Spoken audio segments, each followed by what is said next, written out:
Hello everyone. हम लोग आपका माइक्रो इकोनॉमिक्स स्टार्ट करेंगे आज, और पूरा सिलेबस में आपके इकोनॉमिक्स के सिलेबस में जो आपका 11th का सिलेबस है वो माइक्रो इकोनॉमिक्स और स्टैटिस्टिक्स पढ़ना है आपको, जिसमें से माइक्रो इकोनॉमिक्स जो है हम लोग आज स्टार्ट करेंगे। और इकोनॉमिक्स क्या होता है, उससे रिलेटेड पूरा कॉन्सेप्ट, इकोनॉमी क्या होता है, सारा बेसिक कॉन्सेप्ट जो है हम लोग आज स्टार्ट करेंगे। चलिए हम लोग स्टार्ट करते हैं। इकोनॉमिक्स जो है, क्या इकोनॉमिक्स होता है और उससे रिलेटेड सारे कॉन्सेप्ट्स को, है ना। तो देखिए क्या बोलता है इकोनॉमिक्स जो है।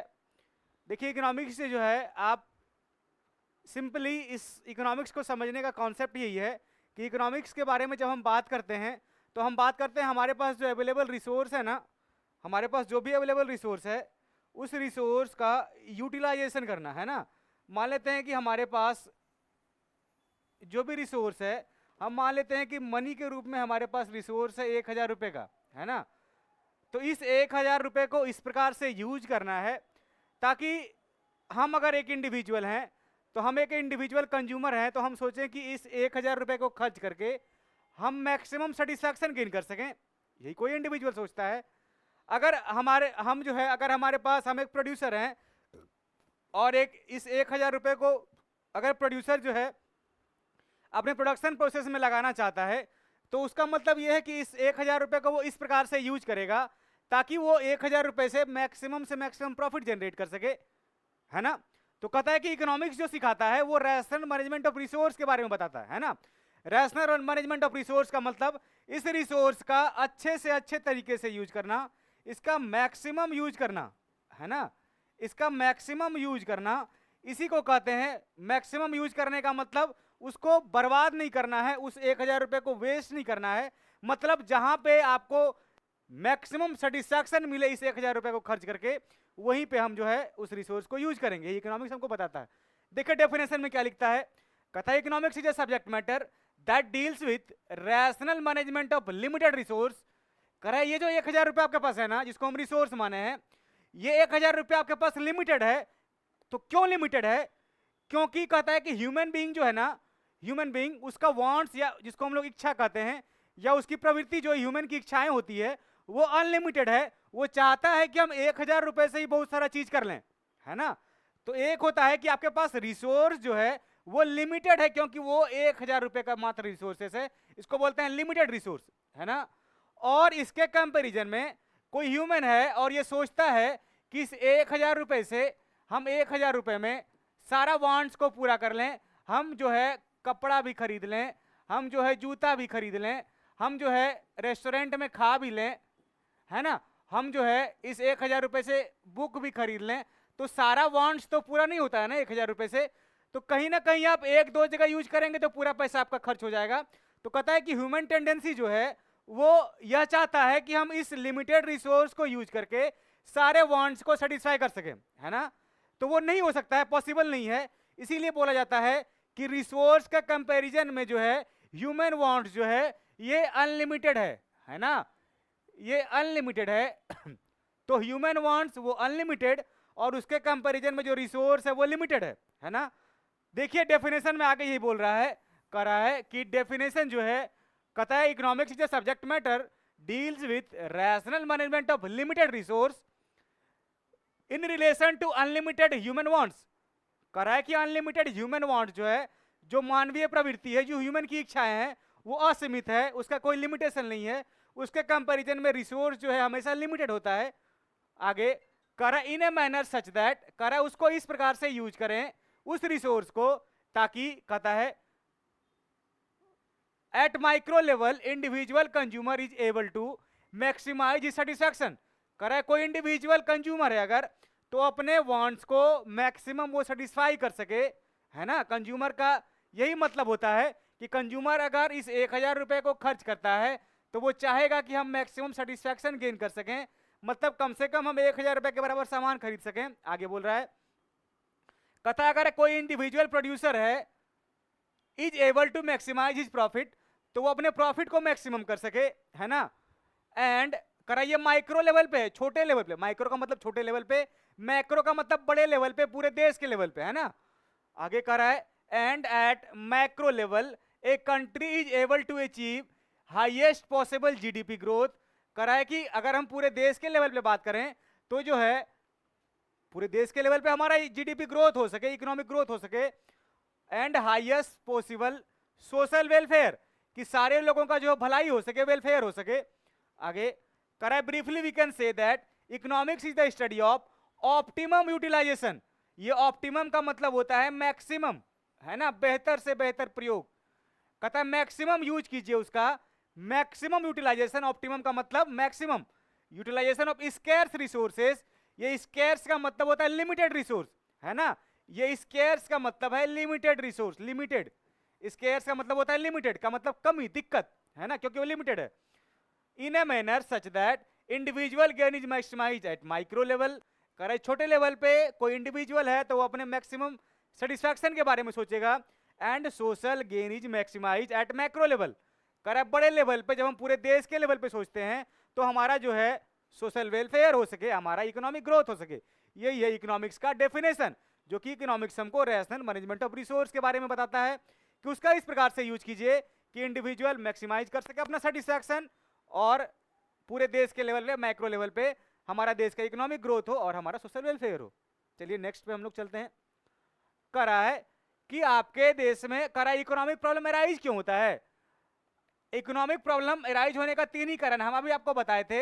अगर आपके पास 1000 रुपए है, हम मान लेते हैं कि 1000 रुपए आपको बर्थडे पे मिला था, 1000 रुपए, तो इस बर्थडे पे जो है आपको 1000 रुपए मिला, तो करा 1000 रुपए मम्मी आपको दी, हैप्पी बर्थडे बोल के गिफ्ट दी, आपको गिफ्ट के रूप में 1000 रुपए मिला।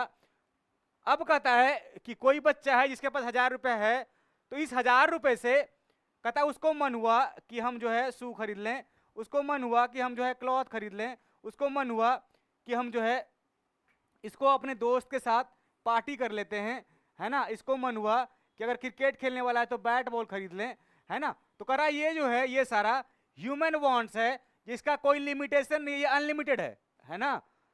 और आपके पास इसको कहते हैं ह्यूमन वांट्स जो कि अनलिमिटेड है, human wants which is unlimited, human wants ये अनलिमिटेड है। और कहता है ये जो 1000 रुपए है ना, ये जो है क्योंकि इसी के सहारे अपने वांट्स को आप सेटिस्फाई कर सकते हैं, तो जो ये रिसोर्स है ना ये लिमिटेड है ना, ये लिमिटेड है, ये आपके पास मात्र 1000 रुपए ही है। तो क्या आप 1000 रुपए से सारे वांट को सेटिस्फाई कर सकते हैं, सारी चीज में यूज कर सकते हैं क्या, नहीं यूज कर सकते हैं। तो कहता ये पॉसिबल नहीं है। कहता इसी का और क्या, देखिए इस 1000 रुपए को खर्च करने का तरीका आपका यहां भी है, यहां भी कर सकते हैं, यहां भी कर सकते हैं, यहां भी कर सकते हैं, तो सारे जगह खर्च कर सकते हैं। तो कह रहा है कि आपके पास रिसोर्स जो है 1000 रुपए का ये लिमिटेड है, आपके पास जो ये सारा ह्यूमन वांट्स है वो असीमित है, अनलिमिटेड है। तो प्रॉब्लम तो अराइज हो गया। कह रहा इसी कारण प्रॉब्लम अराइज हुआ क्योंकि ह्यूमन वांट्स जो है वो अनलिमिटेड है, रिसोर्स जो है वो लिमिटेड है, और इस सारे रिसोर्स का ये सारा यूज भी है, इसका रिसोर्स का ये सारा यूज हम कर सकते हैं, है ना। तो कह रहा है कि इस रिसोर्स का इतना सारा यूज है तो इसको कहते हैं रिसोर्सेज हैव अल्टरनेटिव यूजेज। इसी कारण से जो है इकोनॉमिक प्रॉब्लम अराइज होता है। देखिए तो क्या लिख रहा है यहाँ पे, कह रहा है तो अच्छा एक बताइए, ये जो सारा आप अभी देखे थे तो आपको चूज करना पड़ेगा ना कि शर्ट खरीदें, शू खरीदें, पार्टी कर लें, या बुक खरीदें, या क्रिकेट बैट खरीदें। तो कहता है चॉइस करना पड़ेगा उसको प्रॉब्लम ऑफ चॉइस बोलते हैं। चॉइस किस कारण से करना पड़ा, क्योंकि आपके पास रिसोर्स लिमिटेड है और ह्यूमन वांट्स जो है वो अनलिमिटेड है, और रिसोर्स का ऑल्टरनेटिव यूज भी है। क्या कर रहा है यहाँ पे, economic problem is problem of rational management of resource और the problem of optimum utilization of resource, it arises because of. कह रहा है कि इकोनॉमिक प्रॉब्लम जो है वो अराइज इसलिए होता है क्योंकि हमको अपने रिसोर्स का मैक्सिमम यूज करना है, उसको वेस्ट नहीं करना है, इस प्रकार से यूज करें कि मैक्सिमम सेटिस्फैक्शन गेन कर सकें। तो देखिए कह रहा है, कहता है किन कारणों से, पहला बोला कि रिसोर्स जो है वो लिमिटेड है, दूसरा कहा वांट्स अनलिमिटेड है, और तीसरा बोला आपका वो रिसोर्स हैव अल्टरनेटिव यूज, कि रिसोर्स का अल्टरनेटिव यूज भी है ना। इसी कारण से इकोनॉमिक प्रॉब्लम अराइज हो गया ना, पैसा लिमिटेड है, आपका इच्छाएं असीमित है, और उस 1000 रुपए का बहुत सारा यूज भी है, इसी कारण से प्रॉब्लम अराइज हुआ है। इसी को बोलते हैं वो इकोनॉमिक प्रॉब्लम अराइजेज, या इसी को बोलते हैं problem of choice arises due to that 3, है ना। इसी 3 के कारण जो है आपका इकोनॉमिक प्रॉब्लम अराइज होता है। चलिए नेक्स्ट पे कहता है माइक्रो एंड माइक्रो इकोनॉमिक्स। आपको जो है इकोनॉमिक्स को दो भाग में बांटा गया है। पहला का नाम है, ये ब्रांच ऑफ इकोनॉमिक्स, पहला का नाम है माइक्रो, दूसरा का नाम है मैक्रो, है ना, अलग अलग देखते हैं इसको हम लोग। कहता है माइक्रो इकोनॉमिक्स, हम लोग उस इकोनॉमिक्स को कहते हैं जब हम लोग economic issue, economic problem, human behaviour का स्टडी जो है उसको हम लोग छोटे लेवल पे, इंडिविजुअल लेवल पे, पर्टिकुलर लेवल पे, स्मॉल लेवल पे जब हम लोग स्टडी करते हैं तो उसको बोलते हैं हम लोग micro economics. Micro economics means economic, करा economics deals with economic issue related to small economic unit. करा है पहला इंडिविजुअल कंज्यूमर, यहां होना चाहिए related to small economic unit, ये छूट गया वर्ड। स्मॉल इकोनॉमिक यूनिट के बेस पे जब हम लोग इकोनॉमिक्स का स्टडी करते हैं तो हम लोग कहते हैं माइक्रो इकोनॉमिक्स का स्टडी कर सकते हैं। करा पहला उसका एग्जांपल वो इंडिविजुअल कंज्यूमर हो सकता है, कोई एक कंज्यूमर। तो एक कंज्यूमर के बारे में बात कर रहे हैं हम। ये मान लेते हैं मिस्टर ए है, ये मिस्टर ए है, ये मिस्टर ए है, और मिस्टर ए जो है मान लेते हैं इससे पूछे हम, ये मिस्टर ए है, मिस्टर बी है, ये मिस्टर बी है, ये मिस्टर बी।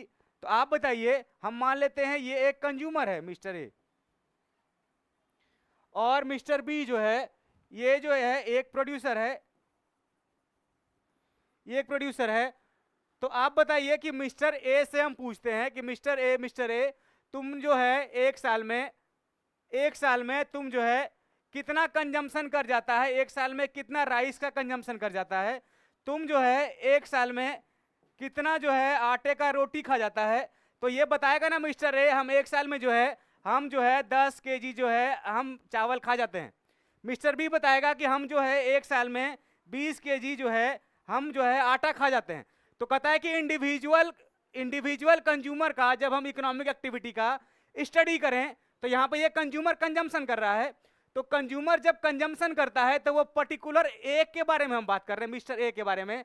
मिस्टर ए के इकोनॉमिक एक्टिविटी का जब स्टडी कर रहे हैं तो हम कहते हैं कि इंडिविजुअली इससे पूछ रहे हैं हम कि कितना ये कंजम्पशन करता है, क्योंकि ये कंज्यूमर है।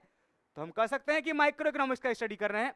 अब आइए मिस्टर बी के पास, ये एक प्रोड्यूसर है मिस्टर बी, इससे हम पूछे मिस्टर बी तुम जो है एक साल में अगर तुम प्रोडक्शन करता है और ये बिस्किट का प्रोडक्शन करता है तो ये बिस्किट एक साल में कितना बना पाता है ना। तो ये बोला कि हम जो है 100 केजी बिस्किट प्रोड्यूस कर पाते हैं एक साल में। तो मिस्टर बी का हम इंडिविजुअली पूछ रहे हैं कि मिस्टर बी तुम जो है कितना जो है एक साल में बिस्किट का प्रोडक्शन कर सकते हो। तो मिस्टर बी बताया कि हम 100 केजी बिस्किट एक साल में बना पाते हैं।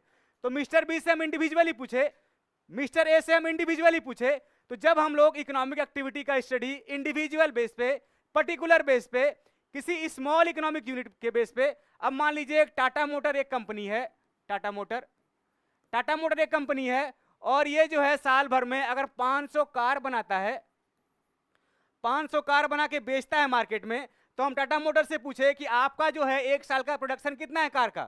तो टाटा मोटर एक इंडिविजुअल कंपनी है ना, तो ये बता रहा है कि हम 500 कार जो है साल भर में बनाते हैं। तो 500 कार बनाने के लिए हम टाटा मोटर एक कंपनी से पूछे ना कि तुम कितना जो है एक साल के अंदर कार प्रोड्यूस कर पाते हो। तो एक इंडिविजुअल यहाँ पे हम लोग प्रोड्यूसर का स्टडी कर रहे हैं। फिर से हम टाटा मोटर से पूछे कि तुम्हारा जो सेल से इनकम जो है वो कितना कमा पाते हो। टाटा मोटर बताया कि हमारा साल भर में सेल जो है ये 100 करोड़ रुपए का है और हमारा इनकम जो है वो 100 करोड़ रुपए का है। तो हम पूछे ना इससे कि 100 करोड़ रुपया तुम्हारा इनकम है साल भर का, तो इंडिविजुअल टाटा मोटर से पूछ रहे हैं। तो जब भी हम लोग इकोनॉमिक एक्टिविटी चाहे प्रोडक्शन के बेस पे, कंजम्पशन के बेस पे, उसका इनकम के बारे में जब स्टडी करें इंडिविजुअली तो उसको हम लोग कहते हैं कि माइक्रो इकोनॉमिक्स का हम लोग स्टडी कर रहे हैं, है ना। अब चलिए मैक्रो तो उसका एग्जांपल लिखा है यहाँ देखिए, करा इंडिविजुअल कंज्यूमर, दूसरा बोला इंडिविजुअल प्रोड्यूसर, तीसरा बोला इंडिविजुअल फर्म, चौथा बोला इंडिविजुअल इंडस्ट्री या इंडिविजुअल मार्केट। तो कोई भी जब हम लोग छोटे लेवल पे इंडिविजुअल के बेस पे जब हम लोग इकोनॉमिक एक्टिविटी का स्टडी करें तो हम लोग कहते हैं कि हम लोग माइक्रो इकोनॉमिक्स का स्टडी कर रहे हैं, है ना। अब चलते हैं मैक्रो के बेस पे। क्या बोलता है मैक्रो इकोनॉमिक्स, कह रहा है मैक्रो इकोनॉमिक्स का मतलब होता है इकोनॉमी एज ए होल। जब इकोनॉमिक एक्टिविटी का स्टडी, तो आप बताइए हम यहाँ मिस्टर ए मिस्टर बी बनाए थे अभी, तो हमारे देश में मिस्टर ए मिस्टर बी के तरह बहुत सारा लोग होगा, मिस्टर सी, हमारे देश में Mr A Mr B Mr C, ये मिस्टर डी है, इस प्रकार से हमारे देश में ये मिस्टर ई है, मिस्टर ई, इस प्रकार से हमारे देश में बहुत सारा लोग होगा। हमारे देश का पॉपुलेशन 140 करोड़ है, तो हम पूरे देश का जब स्टडी करते हैं कि हमारे पूरे देश में एक साल में लोग कितना पैसा सब मिला के कमा पाते हैं, हम हैं, आप हैं, कोई हमारे देश में जितना सारा लोग है, तो उसका जब स्टडी करते हैं तो हम लोग कहते हैं कि एक साल में हमारे देश में रहने वाले लोग एक एक करके मिस्टर ए अगर 10 रुपए कमाया, मिस्टर ए अगर 10 रुपए कमाया, मिस्टर बी 20 रुपए कमाया, मिस्टर बी 30 रुपए कमाया, मिस्टर डी जो है 40 रुपए कमाया, इसी प्रकार से हमारे देश में बहुत सारे लोग कमा रहे होंगे सब लोग, तो सबके इनकम को हम अगर ऐड कर दें 40, 30, 70,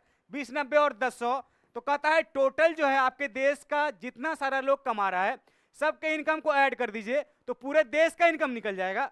तो हम लोग जब इकोनॉमिक एक्टिविटी का स्टडी या इकोनॉमिक बिहेवियर का, ह्यूमन बिहेवियर का, इकोनॉमिक प्रॉब्लम का जब हम लोग स्टडी करते हैं इकोनॉमी एज ए होल, तो हम कहते हैं कि हम लोग मैक्रो इकोनॉमिक्स का स्टडी करते हैं, है ना।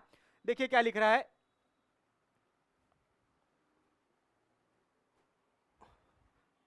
मैक्रो इकोनॉमिक्स कह रहा है मैक्रो मीन्स लार्ज, कहता in economics large means economy as a whole, है ना।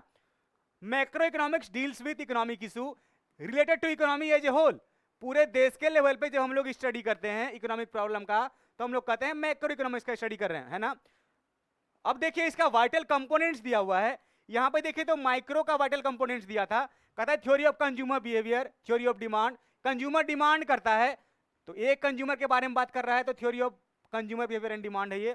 थ्योरी ऑफ प्रोड्यूसर, अगर एक प्रोड्यूसर के बारे में उसके सप्लाई के बारे में बात करें तो ये थ्योरी ऑफ सप्लाई इसको बोलते हैं। कहता है थ्योरी ऑफ प्राइस, कहता है किसी एक इंडिविजुअल प्रोडक्ट के प्राइस का हम लोग बात करें तो इसको हम लोग बोलते हैं थ्योरी ऑफ प्राइस, ये माइक्रो का है। नेक्स्ट कह रहा है मैक्रो का, कहता है इक्विलिब्रियम आपके देश में इसको हम लोग बोलते हैं जब एग्रीगेट डिमांड एग्रीगेट सप्लाई के बराबर हो जाए तो उसको इक्विलिब्रियम बोलते हैं। दूसरा बोला थ्योरी रिलेटेड टू डिसइक्विलिब्रियम, जब आपका एडी जो है एग्रीगेट डिमांड ये कम हो एग्रीगेट सप्लाई से, इसको हम लोग डिसइक्विलिब्रियम बोलते हैं। और कहता है डिसइक्विलिब्रियम ये दोनों कंडीशन या तो एडी एएस के बराबर छोटा हो जाए या एडी जब बड़ा हो जाए एएस से, ठीक है। ये सब अभी आपको ये सब बात क्योंकि ये 12th में है तो ये भी अभी आपको ये सब बात समझ में थोड़ा नहीं आएगा, आगे जब हम लोग आगे बढ़ेंगे एग्रीगेट डिमांड एग्रीगेट सप्लाई तब उसमें समझ में आएगा, अभी फिलहाल आप इतना ही जानिए, ठीक है। चलिए नेक्स्ट पे चलते हैं हम लोग।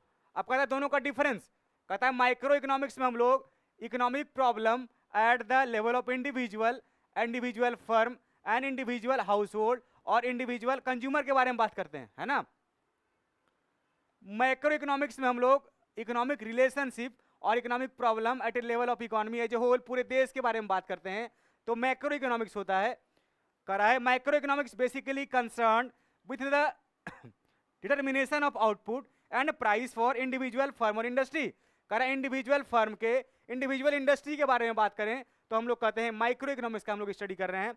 और macro economics basically related to determination of aggregate output का मतलब हमारे पूरे देश में प्रोडक्शन कितना हो रहा है उसको हम लोग कहते हैं एग्रीगेट आउटपुट, या general price level in the economy मतलब हमारे देश में पूरे देश में गुड्स एंड सर्विसेज का प्राइस क्या है उसको बोलते हैं जनरल प्राइस लेवल।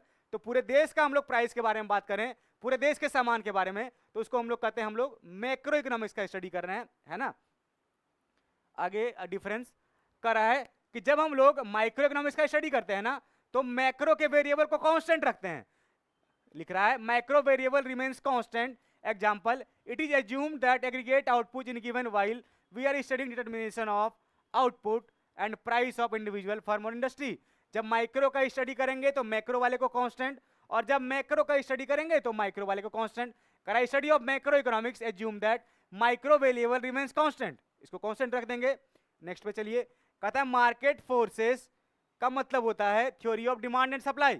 कहता है सप्लाई और demand play a central role in the context of micro economic problem like that problem of product pricing और फैक्टर प्राइसिंग, कि किसी सामान के प्रोडक्ट का प्राइस हम लोग जब निकालते हैं तो हम लोग कहते हैं कि माइक्रो इकोनॉमिक्स का स्टडी कर रहे हैं।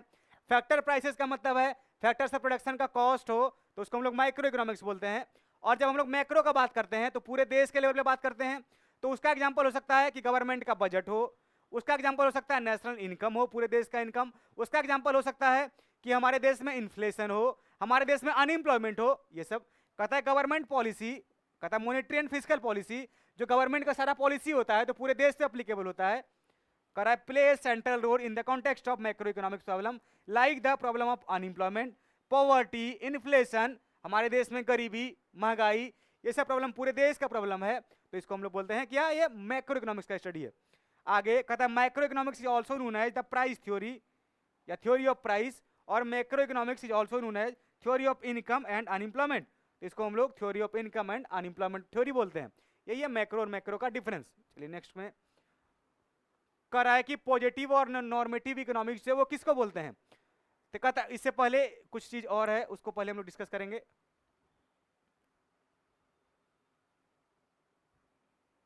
इस पे बाद में आएंगे हम लोग। हाँ, कहता इकोनॉमी हम लोग पहले स्टडी करते हैं।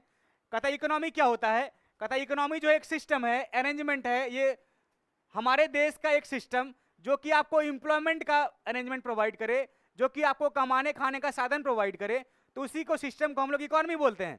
हम अगर एक टीचर हैं तो हम पढ़ाते हैं कहीं ना कहीं, तो हमको पैसा मिलता है उसके लिए, तो हमको ये अरेंजमेंट कौन प्रोवाइड किया, ये हमारी इकोनॉमी प्रोवाइड किया।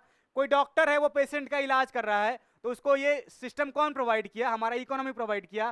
कोई फार्मर है वो जो है अगर वो कहीं ना कहीं अगर प्रोडक्शन कर रहा है फसल का, वो अगर गेहूं या धान उगा रहा है, कुछ भी अगर प्रोडक्शन कर रहा है और उससे पैसा कमा रहा है, ये सिस्टम कौन उसको प्रोवाइड किया, हमारा इकोनॉमी प्रोवाइड किया।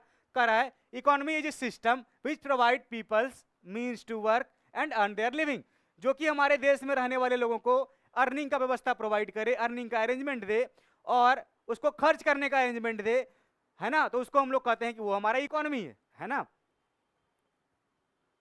अब कहता है on the basis of ownership, economy को 3 भाग में बांटा गया है ना। पहला को बोलते हैं कैपिटलिस्ट इकोनॉमी, दूसरे को बोलते हैं सोशलिस्ट इकोनॉमी और तीसरे को बोलते हैं मिक्स्ड इकोनॉमी, है ना। किसको कहेंगे सोशलिस्ट, कैपिटलिस्ट और मिक्स्ड? करा है पहला बोला सोशलिस्ट इकोनॉमी और कंट्रोल्ड इकोनॉमी और सेंट्रली प्लान्ड इकोनॉमी, है ना। किसको बोलते हैं? कहता है हम लोग उस प्रकार के इकोनॉमी को बोलेंगे सोशलिस्ट इकोनॉमी। कहता है important decision as what to produce, how to produce. इसमें ये याद रखिएगा आप कि हमारे देश में कि जब हम लोग सोशलिस्ट इकोनॉमी का बात करें तो वहाँ पे जो सारा मालिकाना हक होता है हमारे देश के रिसोर्स पे, उस पे उसका गवर्नमेंट का अधिकार होता है। तो गवर्नमेंट का जब भी बात आ जाए तो ये गवर्नमेंट का अगर रिसोर्स पे राइट हो या वहाँ पे डिसीजन मेकिंग गवर्नमेंट का हो, प्रोडक्शन किस चीज़ का करना है, what to produce, how to produce, for whom to produce, सारा गवर्नमेंट का अगर डिसीजन मेकिंग हो तो उस प्रकार के इकोनॉमी को हम लोग बोलते हैं सोशलिस्ट इकोनॉमी। और गवर्नमेंट का बात जैसे ही आता है तो गवर्नमेंट का मेन मोटिव होता है सोशल वेलफेयर करना, है ना, सोशल वेलफेयर करना गवर्नमेंट का मोटिव होता है। तो इसको हम लोग कहते हैं कि ये इकोनॉमी जो है वो सोशलिस्ट इकोनॉमी है। प्रॉब्लम ऑफ, जिसको हम कह सकते हैं what to produce, how to produce, for whom to produce, या कहिए कि डिसीजन मेकिंग वो सारा गवर्नमेंट के द्वारा लिया जाएगा, या इसका एक वर्ड नाम देता है, इसको बोलते हैं central planning authority. Central planning authority, है ना, central planning authority. Central planning authority देखिए ये बोल रहा है, कहता है important decision such as what to produce, how to produce and how distribute goods और services are taken by the government. देखिए government usually price are decided by price control mechanism, production is planned for at least 5 और 10 year in advance. करें क्योंकि हमारे देश में advance में ही कुछ ना कुछ प्लानिंग कर दिया जाता है। अगर गवर्नमेंट है तो अगले 10 साल में क्या होने वाला है, तो सब कुछ डिसीजन मेकिंग गवर्नमेंट का होगा या सेंट्रल प्लानिंग अथॉरिटी का होगा। तो उस प्रकार की इकोनॉमी को हम लोग बोलते हैं सोशलिस्ट इकोनॉमी, या इसको बोलते हैं हम लोग क्या, कंट्रोल और सेंट्रली प्लान्ड इकोनॉमी, है ना। चलिए नेक्स्ट पे कहता है कैपिटलिस्ट इकोनॉमी और फ्री इकोनॉमी और मार्केट इकोनॉमी किसको बोलते हैं? कहा कि यहाँ पे इस इकोनॉमी में गवर्नमेंट का कोई इंटरवेंशन नहीं होता है। यहाँ सारा डिसीजन मेकिंग जो होता है कोई इंडिविजुअल या मार्केट फोर्सेस के द्वारा या किसी प्राइवेट एंटिटी के द्वारा लिया जाए, तो इस प्रकार की इकोनॉमी को हम लोग कहते हैं फ्री इकोनॉमी, या उसी को बोलते हैं हम लोग कैपिटलिस्ट इकोनॉमी। क्या कहता है? No government intervention in the economic system including non legislative control over employment, production, pricing, institute, business and organisational group such as chambers of commerce are given and full legislative control, supply and demand drive production and use of resources and set prices. कह रहा है यहाँ जो decision making होगा, problem related to what to produce, how to produce, for whom to produce, ये decision making government का नहीं हो, क्योंकि गवर्नमेंट है ही नहीं यहाँ किसी एक के द्वारा किया जाएगा, इंडिविजुअल के द्वारा, किसी इंडिविजुअल के द्वारा, है ना। और ये अगर हम बोलते हैं कि प्राइवेट इंडिविजुअल है अगर, तो प्राइवेट वर्ड जैसे ही आ गया, इसका मोटिव होता है प्रॉफिट मैक्सिमाइजेशन का, प्रॉफिट मैक्सिमाइजेशन का, है ना, प्रॉफिट मैक्सिमाइजेशन का। तो कहता है उस प्रकार का इकोनॉमी जहां पे सारा इकोनॉमिक कंट्रोल, सारा इकोनॉमिक एक्टिविटी का डिसीजन मेकिंग, वो सारा अगर एक प्राइवेट इंडिविजुअल के द्वारा किया जाए और उसका मोटिव प्रॉफिट मैक्सिमाइजेशन का हो और डोमिनेंस जो हो किसी एक का हो, प्राइवेट इंडिविजुअल का हो, तो उस प्रकार के इकोनॉमी को हम लोग कहते हैं कैपिटलिस्ट इकोनॉमी। और यहाँ जो होता है सिर्फ किसी इंडिविजुअल का डोमिनेंस होता है ना। चलिए नेक्स्ट पे हम लोग देखते हैं मिक्स्ड इकोनॉमी। कहता है मिक्स्ड इकोनॉमी जो है ये कैपिटलिस्ट प्लस सोशलिस्ट, सोशलिस्ट दोनों का मिक्सचर है। इस दोनों को मिला दें हम तो कहते हैं यहाँ पे मिक्स्ड इकोनॉमी होता है ये, है ना, मिक्स्ड इकोनॉमी। कहता है कि इस प्रकार का इकोनॉमी जहां पे कैपिटलिस्ट लोग भी एग्जिस्ट करे, कोई इंडिविजुअल का भी मालिकाना अधिकार हो, हक हो, और वैसा इकोनॉमी जहां पे गवर्नमेंट का भी अधिकार हो या वहां पे सोशलिस्ट भी एग्जिस्ट कर रहा है, तो उस प्रकार के इकोनॉमी को हम लोग क्या बोलते हैं, मिक्स्ड इकोनॉमी, है ना। कहता है यहाँ पे mixed economy is system that combines aspect of both capitalism and socialism. तो यहाँ पे अगर गवर्नमेंट होगा या सोशलिस्ट इकोनॉमी होगा, इसका काम होगा वेलफेयर करना लोगों का, है ना, सॉरी, इसका काम होगा लोगों का वेलफेयर करना। और अगर ये कैपिटलिस्ट है तो इसका काम होगा प्रॉफिट मैक्सिमाइजेशन का, प्रॉफिट मैक्सिमम करना। तो आप बताइए दोनों का जहां मिक्सचर हो जाए उसको हम बोलेंगे कौन सा इकोनॉमी, मिक्स्ड इकोनॉमी। और मिक्स्ड इकोनॉमी में कैपिटलिस्ट का काम होता है प्रॉफिट के मैक्सिमाइजेशन करना, सोशलिस्ट का काम होता है लोगों का वेलफेयर करना, है ना, सोशल वेलफेयर करना। तो उस प्रकार का इकोनॉमी जहां पे दोनों एग्जिस्ट करे और यहाँ पे दोनों का डोमिनेंस होगा, तो इस प्रकार की इकोनॉमी को हम लोग कहते हैं कौन सा economy, mixed economy. That combines both aspect of capitalism socialism. कहता है mixed economic system protect private property, allow the level of economic freedom in the use of capital, but also allow the government to interference the economic activity in order to achieve the social aims। कहता है कि इस प्रकार के economy में आपको ठीक है प्राइवेट तो काम करेगा, कैपिटलिस्ट काम करेगा, लेकिन गवर्नमेंट के अप्रूवल के बिना जो है कुछ नहीं हो सकता है, तो वहां उसको अप्रूवल लेना पड़ेगा। तो इस प्रकार की इकोनॉमी को हम लोग कहते हैं मिक्स्ड इकोनॉमी, है ना।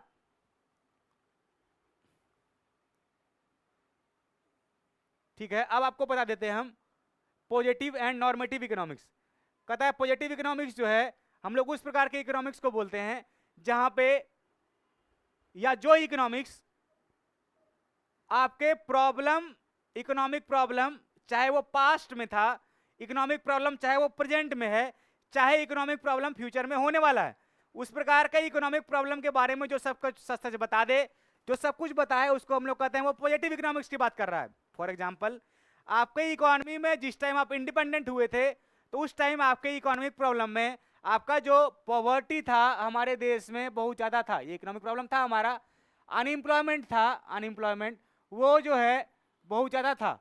हमारा डिपेंडेंसी एग्रीकल्चर पे था बहुत, हमारे पास ना ही स्मॉल स्केल इंडस्ट्री था उस टाइम, ना ही हमारे पास कोई सर्विस सेक्टर था, ना ही हम कोई जॉब कर रहे थे, पढ़ने लिखने का अच्छा साधन नहीं था हमारे पास। तो कहता है कि जो आपके इकोनॉमिक प्रॉब्लम जो पास्ट में था उसके बारे में बताए, तो ये पास्ट इकोनॉमिक प्रॉब्लम था, है ना। अब कहता है प्रेजेंट, कहता है प्रेजेंट में आपके इकोनॉमी में इकोनॉमिक प्रॉब्लम जो है वो अभी भी आपके इकोनॉमी में अनएम्प्लॉयमेंट जो है बहुत बड़ा इकोनॉमिक प्रॉब्लम है। दूसरा कहता है इंक्रीजिंग पॉपुलेशन, पॉपुलेशन इसी प्रकार से बढ़ता गया तो हमारा जो है इकोनॉमिक ग्रोथ नहीं हो पाएगा उस प्रकार से। तो कहता है बढ़ता पॉपुलेशन भी आपके इकोनॉमी का इकोनॉमिक प्रॉब्लम है ना। तो कहता है कि जो आपके इकोनॉमिक प्रॉब्लम के बारे में, पास्ट के बारे में, प्रेजेंट के बारे में और फ्यूचर के बारे में बताए। देखिए तो क्या लिख रहा है, positive economics deals with economic issue और economic behaviour related to past, present और future. It deals with such economic situation which can be studied by using fact and figure. ये जो है फैक्ट के बेस पे, फैक्ट का मतलब कहता है कि अनएम्प्लॉयमेंट अगर उस टाइम हमारे देश में, अगर पॉवर्टी जो है, अगर हम बोलते हैं कि उस टाइम हमारे देश में पॉवर्टी 50% था, तो ये फैक्ट के साथ बात कर रहा है, फिगर के साथ। हम बोलें कि हमारा डिपेंडेंसी एग्रीकल्चर पे उस टाइम 70% था, तो ये फैक्ट पे बात कर रहा है। तो कहता है ये जो है फैक्ट एंड फिगर पे बात करता है, इसीलिए इसको हम लोग बोलते हैं पॉजिटिव इकोनॉमिक्स। चलिए नॉर्मेटिव इकोनॉमिक्स। अच्छा इसका कैरेक्टरिस्टिक्स है, देखिए तो कहता है this statement highlighted with the nature and extent of economic problem और analyse the behaviour of the people related to past, present और फ्यूचर, है ना। ये हमारे इकोनॉमी में पास्ट, प्रेजेंट और फ्यूचर के बारे में बात करता है, प्रॉब्लम रिलेटेड टू इकोनॉमी। दूसरा कहता है these statement are based on fact and figure, कहता है फैक्ट के बेस पे, फिगर के बेस पे ये बात करता है आपका इकोनॉमिक प्रॉब्लम पास्ट में क्या था, प्रेजेंट में क्या था और फ्यूचर में क्या होने वाला है ना। कहता है these statement are verifiable for truth, कहता है क्योंकि ये डाटा देता है कि बीपीएल में अभी भी 20% लोग हैं, आपके देश में बीपीएल में अभी भी 20% लोग हैं, तो डाटा के साथ बात कर रहा है, फैक्ट के साथ, तो सच में है, आप जाके उसको वेरीफाई भी कर सकते हैं, इसीलिए ये लिखा है वेरीफाइबल फॉर ट्रूथ, है ना। नेक्स्ट लिख रहा है this statement do not reflect any value judgement और ओपिनियन ऑन द इकोनॉमिक्स, कह रहा है कि ये जजमेंटल नहीं होता है, सिर्फ जो है ये आपको डाटा बताता है, आपका प्रॉब्लम को बताता है, ये सॉल्यूशन या उसका जजमेंट नहीं देता है। इस प्रकार के इकोनॉमिक्स को कहते हैं पॉजिटिव इकोनॉमिक्स। नेक्स्ट चलिए नॉर्मेटिव इकोनॉमिक्स। अभी तक आप प्रॉब्लम के बारे में पढ़े थे कि positive economics problem related to past, present और फ्यूचर बताता है, ठीक है। नॉर्मेटिव कहता है कि उस इकोनॉमिक प्रॉब्लम का सॉल्यूशन भी तो होना चाहिए, है ना। तो कहता है normative economics is the economics of what ought to be या what should be the solution of that economic problem. कहता है it deals with opinion of the economics related to economic issue, economic problem. कहता है different economics may offer different opinion on the solution of that economic problem.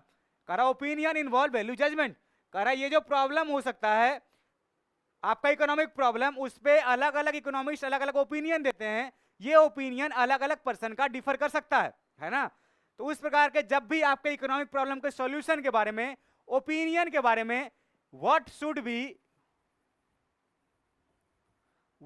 B या what ought to be के बारे में बात किया जाए, जब भी what ought to be the solution of that economic problem, तो बात किया जाएगा कि हम जो है नॉर्मेटिव इकोनॉमिक्स का बात कर रहे हैं। चलिए देखिए इसका कैरेक्टरिस्टिक्स क्या कर रहा है। This statement involve value judgement, ये जजमेंट देता है कि क्या उसका प्रॉब्लम का सॉल्यूशन होना चाहिए, सच में ये है कि नहीं है। दूसरा बोल रहा है this statement lead to controversy and debate, कह रहा है इकोनॉमिक प्रॉब्लम का सॉल्यूशन अगर कोई इकोनॉमिक्स बता रहा है तो उसका प्रॉब्लम का सॉल्यूशन हो सकता है कि वो गलत भी हो सकता है कि सही भी हो, क्योंकि अलग अलग पर्सन अलग अलग सॉल्यूशन देता है। तीसरा बोल रहा है this statement indicates opinion and therefore not verifiable for truth, क्योंकि ये सिर्फ ओपिनियन देता है, डाटा के बेस से बात नहीं करता है, तो इसको कहते हैं ये वेरीफाइबल फॉर ट्रूथ नहीं है। नेक्स्ट बोल रहा है this statement reflect what ought to be as the solution of that economic problem, कह रहा ये जो है आपके इकोनॉमिक प्रॉब्लम के सॉल्यूशन के बारे में बात करता है, तो हम कह सकते हैं कि ये जो है सिर्फ आपको ओपिनियन दे रहा है, सॉल्यूशन दे रहा है, डाटा के बेस से बात नहीं करता है। यही था आपका पॉजिटिव इकोनॉमिक्स और नॉर्मेटिव इकोनॉमिक्स। इसका डिफरेंस है, तो डिफरेंस में सेम जो है कैरेक्टरिस्टिक्स लिखा हुआ है, अब इसको अपने से भी पढ़ सकते हैं डिफरेंस में, ठीक है। आज इतना ही रहने दीजिए, हम लोग नेक्स्ट लेक्चर में फिर से मिलेंगे। ये चैप्टर जो है फर्स्ट में यही था, ये सिर्फ वही जो आप कैरेक्टरिस्टिक्स पढ़े हैं इसी डेफिनेशन को ये डिफरेंस में लिख दिया है, सेम टू सेम, इसमें कुछ नहीं है, ठीक है। आज इतना ही रहने दीजिए, हम लोग अगले लेक्चर में फिर से मिलेंगे। तब तक पढ़िए आप लोग फर्स्ट चैप्टर, और अगले लेक्चर में फिर से मिलेंगे। तब तक के लिए जय हिंद।